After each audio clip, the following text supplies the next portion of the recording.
Dr. Alexander, thank you so much for your time in reaching out and speaking with us today on what is really a terrible day for the community in Barrow County.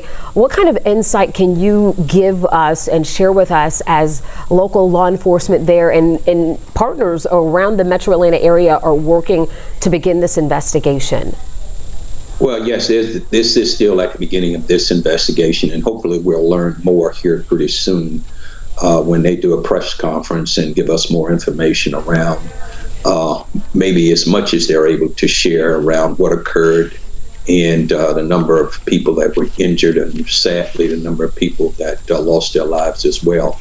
You know, here we are again at another school shooting here at a public school or private school or any institution in this country, and we seem to just cannot figure out what is it that we need to do to reduce the likelihood of these types of events. So I think what you're going to hear is what took place, and hopefully they give us some timelines around some of this. But this is going to be an ongoing investigation that involves local agencies there in Barrow County and, of course, throughout the state and from our federal partners as well. So I think here shortly we may learn more. But this is a sad day for that community, for the state of Georgia, and for this entire country. And we are all upset and sickened by hearing these ongoing types of school violence where you have a shooter that do so much harm to so many people across this country and in that community as well. We all are traumatized by it, to be honest with you. And we know a lot of times when shootings like this happen, in particular, where you have a lot of people impacted, police don't tend to release a lot of information early on. We know we're going on 5 hours until this happened or from this happening, and we still don't know a lot. Explain the process of an investigation like this and why it may be a little slower to get some of that information out. Well, certainly what you want to do when you have this type of a horrible event that take place. And I myself, some years ago, when I was chief of police there in DeKalb County, Georgia, we had a school shooting. And even though no one was severely injured or killed, the impact was the same. So when a chief or a sheriff or someone in a leadership position has to step out to the public and be able to share as much information as they can, because number one, the public needs to know as much as we're able to share, as long as it does not compromise the integrity of the investigation itself. But certainly we may give limited information initially because everything is so fluid. We know as much as we can. We still could have a bad guy on the scene. We still could have casualties. We just don't know. Or we could be fully engaged in a firefight.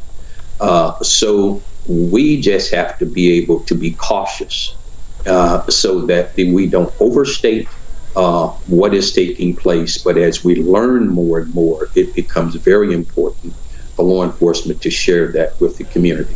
And communities understand that. But you're not going to get away with not saying anything at all. You have to be able to share some skeletal information, and as more information is gleaned here again, as long as it does not impact the integrity of the investigation, they are able to give the community more and more. And hopefully by 4 o'clock this afternoon, Eastern Standard Time, we'll know a little bit more than what we knew this morning.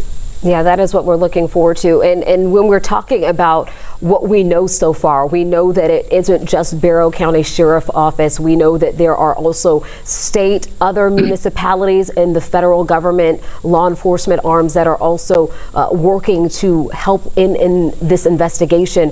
What can you say about how these partnerships come together? Because they're not the same, but they're all working toward that same common goal. They're all responding to the same situation, sometimes at various times. How does that kind of come together? Well, you know, if it happens in any jurisdiction, certainly that local agency has control or command of that incident and that scene. Subsequent help that comes from the state and the federal government is very important help, and particularly from neighboring agencies as well, too.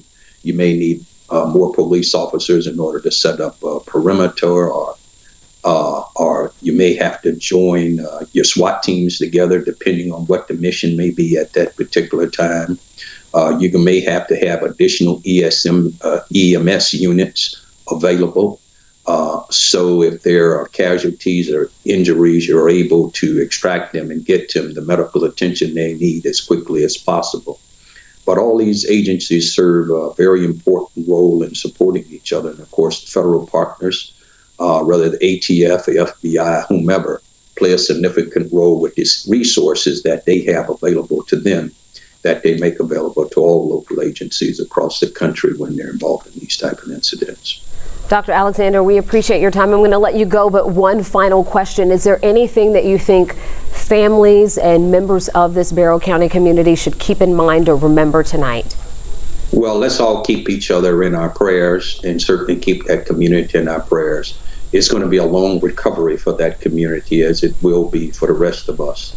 But let's keep them all in our prayers. Let's move forward, and let's also make sure, and I would encourage them to make sure, to reach out to their elected officials, because more needs to be done around the accessibility of weapons in our communities across this country. Thank you for having me.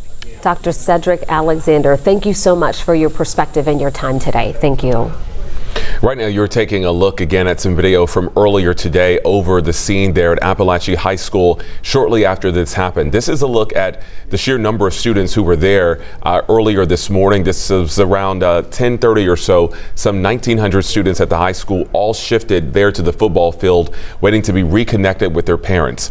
At last check, about 30 or 45 minutes ago, we saw that it was down to just about 30 or 40 students still waiting to be reunified with their parents. We do know several schools in the area were on lockdown as a result of what happened at the high school, including an elementary and middle school in the area. We are still waiting to get an update on those schools, whether the lockdown has been fully lifted and those students have been allowed to go home.